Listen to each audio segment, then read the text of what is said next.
ازاي الحال يا تفيدة؟ الحمد لله يا سي ابراهيم. عامله لنا ايه النهارده على الغدا بقى؟ ملوخية، انما ايه ها. تاكل صوابعك وراها. وسامية لسه ما جاتش من الشغل ولا ايه؟ زمانها جاية. اللي على فكرة خير؟ محمد افندي جارنا مش عارف ماله، باين عليه زعلان شوية. ليه، انت شفته؟ ايوه، كان شايل شنطة واخد في وشه كده. واخد في وشه؟ على فين؟ الظاهر كان رايح على محطة الاتوبيس، ده انا حتى رميت عليه السلام ما ردش. ايوه ايوه، عرفت. عرفتي؟ عرفتي ايه يا تفيدة؟ اتكلمي. اصل سمعت يعني ان عندهم شوية دوشة. ايوه ايوه ايوه، اتاريه امبارح كان سايب بيته وبياكل في المطعم.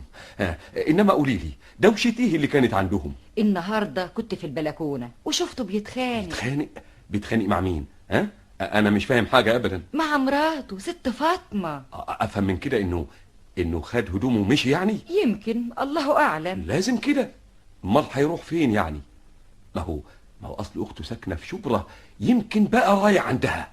انا مش عارفة حكايتهم ايه، كل يوم خناق. مع ان الشيخ بدوي جارنا لسه مصالحهم على بعض من اسبوع واحد. والله يا اخي الشيخ بدوي ده راجل طيب وصالح. وهي فين طيبته بقى؟ اهو متخانقوا تاني. ايه وهو هيعمل لهم ايه بس؟ يعمل ايه؟ يخرج منها هو، يبطل كلامه اللي بيزود النار دي. ايه بقى، مش كتر خيره، ومين يعمل عمايل الشيخ بدوي بس؟ عمل ايه بس؟ انا عمري ما شفته دخل بيت الا لما يولع فيه نار. ليه بقى يا سي ابراهيم؟ اما بيجي يصلح اتنين على بعض مش بيراضيهم، لا، امال بيعمل ايه؟ ينزل في الغلطان ويقعد يرشد فيه وهات يا نصايح ويكبر المسألة قوي. وهو يعني مش قصده خير؟ الله اعلم بقى، وانا يعني مش عرفني يا ستي. اهو انت كده الراجل الطيب تطلع فيه القطط الفطسه. طيب فين بقى؟ ما هي الادله قدامك اهي. ادله ايه؟ والنبي تسكت. شوف الجرس دي لازم ساميه. ايوه حاضر حاضر، طولي بالك. لا مش سامية، دي أنا.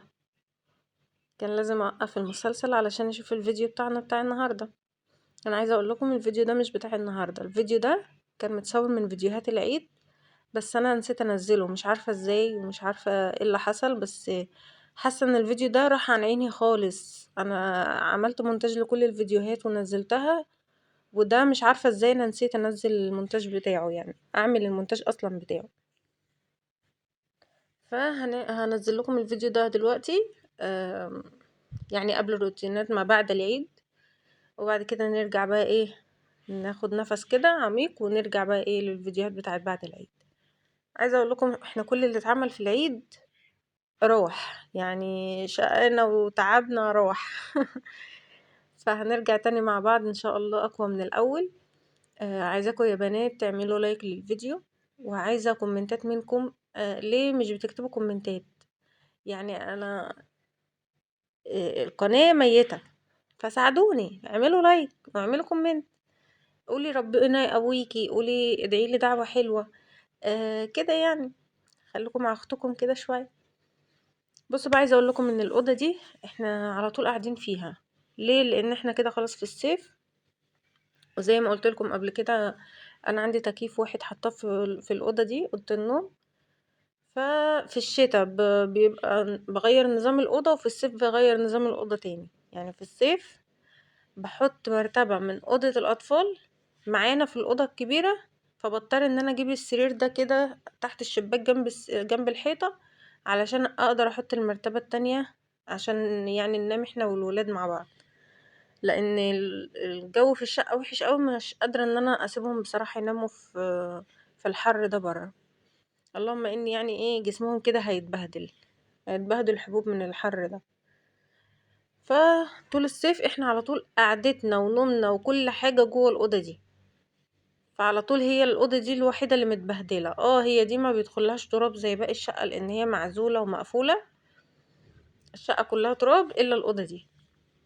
بس بتبقى بقى ايه، كراكيب بسبب العيال يعني، وبسبب القعدة، المكان على طول اللي انت قاعدة فيه. لو قاعدة في الأنتريه بيبقى على طول الأنتريه مكركب ومبهدل، كل شوية ترويق كل شوية تنظيف. لا، نفس النظام. احنا قعدتنا في الأوضة دي، فالأوضة دي على طول هي اللي فيها الهلك كله يعني. بس عايزة اقول لكم انا ما كنتش هصور اليوم ده، فمش عارفة، حاسة ان الفيديو ده فيه حاجة غريبة.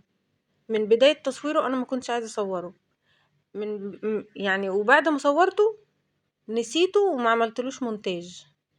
فمش عارفة، انا اول ما لقيته يعني جاية بمسح بقى الفيديوهات اللي عندي عشان افضي المساحة وكده، لقيت الفيديو ده قلت ايه ده، وانا الفيديو ده ما عملتلوش مونتاج ونزلته قبل العيد ازاي؟ ازاي رحت بعد ما مسحته رجعته تاني وقلت لا اعمل له مونتاج وانزله معاكم، لاني حاسه ان في حاجه غلط في الفيديو ده. يمكن يكون هو فتحة الخير عليا وهو اللي يشتغل، يمكن ممكن، الله اعلم. عشان من البدايه ما كنتش هصوره، عايزه اقول لكم الاوضه كانت مليانه كراكيب، انا روقت الكراكيب قبل ما اصور، لان انا ما كنتش هصور، مش عارفه كان عندي حاجه في اليوم ده قفلاني مش عايزه اصور و... يعني مقفوله خالص من التصوير ومن المونتاج ومن القناه، مش عايزه ان انا اعمل حاجه، قلت لا انا هروق ترويق عادي ومش هصور بقى. وبعدين راجعت نفسي قلت طب وانا ليه ما صورش يعني، حاسه ان انا خدت عين عشان صورت لي كام فيديو ورا بعض، مش عارفه. أه ولا كأني يعني بنزل الفيديو بيجيب مليون مشاهده. ما علينا، شحال بقى ايه اللي هما 50 مشاهده 30 مشاهده 40 مشاهده. ف يعني المهم ان النتيجه ان انا قمت في الاخر قلت لا هصور بس.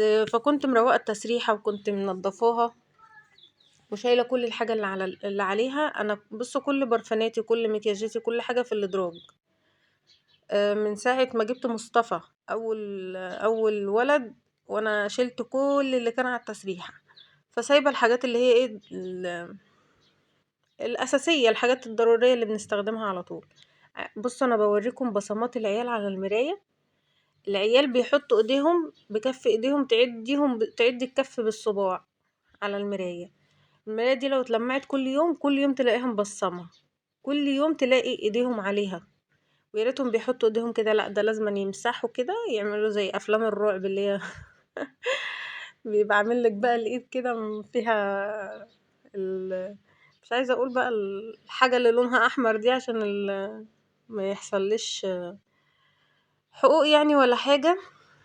فاللي هي الكف الايد اللي بيبقى ممسوح لتحت ده في المرايات، انا ولادي بيعملوا معايا كده.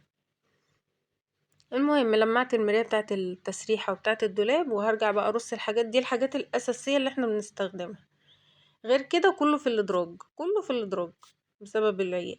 فانا كنت منضفه ده كله وكنت عاملاه، بس ما كنتش مصوره بقى لان انا كنت زي ما قلت لكم ما كنتش هصور اصلا. الكومودينو ده لقيت فيه العيال مبقعين فيه حاجه ما كانتش راضيه تطلع خالص، فقعدت اعمل فيها كتير لحد ما نطفت. بس كده شوفوا الكومودينو، عايزه اقول لكم بايظ، وهوريكم دلوقتي السرير بايظ بسبب من السنه اللي فاتت في الصيف. رحنا مصيف اسبوع السنه اللي فاتت، لا اللي قبلها. والتكييف قعد ينقط ميه جوه، وكنا طبعا في الصيف فكان نظام الاوضه زي ما هو كده.